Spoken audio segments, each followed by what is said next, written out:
Bonjour à tous, voici le complément de cours numéro 5 concernant l'énergie d'ionisation en tant que propriété des éléments. L'énergie d'ionisation est une grandeur en kilojoules par mol qui va mesurer l'énergie à fournir pour arracher à un atome à l'état gazeux un électron pour le transformer donc en cation à l'état gazeux. Cette énergie est donc positive. Pour s'exprimer en kilojoules par mol sur un grand échantillon ou en électronvolts pour un seul atome, ce processus est endothermique car l'énergie de première ionisation est positive. Le système doit recevoir de l'énergie pour que l'électron soit arraché au noyau de l'atome pour former un cation. L'évolution dans le tableau périodique est ici représentée de façon schématique. On voit que le long d'une période, l'énergie d'ionisation croît globalement, alors que à l'intérieur d'une même colonne ou d'une famille, l'énergie d'ionisation a plutôt tendance à décroître lorsqu'on descend. Ces deux évolutions s'expliquent de par la nature des structures électroniques autour du noyau, en combinant l'effet d'écran et la variation de la charge du noyau. Donc retenons que globalement, l'énergie d'ionisation croît de gauche à droite dans une période et elle est de bas en haut dans une colonne.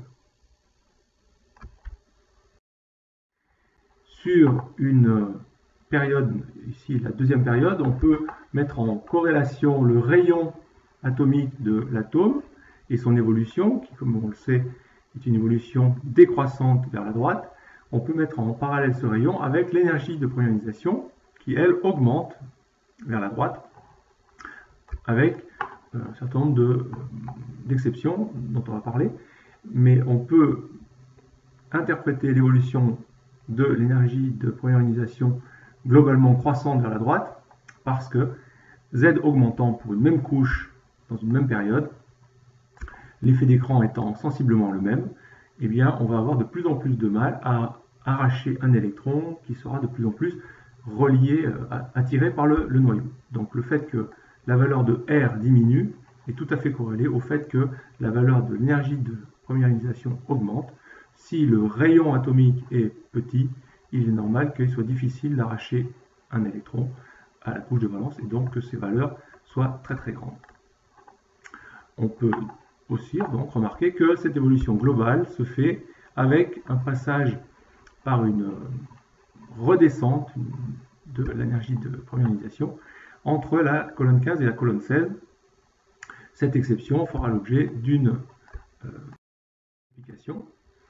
L'évolution en colonne va s'expliquer de la façon suivante. Les rayons atomiques, on le sait, croissent lorsqu'on descend dans une colonne. Donc, si les électrons sont de plus en plus loin du noyau, eh bien, il sera d'autant plus facile de les arracher, d'où une énergie très très faible à fournir lorsqu'on est en bas des colonnes, énergie plus forte à fournir lorsqu'on est en haut des colonnes.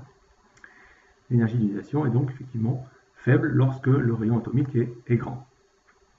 Une remarque au passage, les gaz rares ont des énergies d'ionisation très très élevées. Du fait de leur stabilité, on arrive très difficilement à leur fournir une très grosse énergie pour arriver à leur arracher un électron. Ils sont donc très difficiles à ioniser. En ce qui concerne l'interprétation de l'exception qu'on a constatée entre la colonne 15 et la colonne 16, eh bien, voir la vidéo suivante. Merci.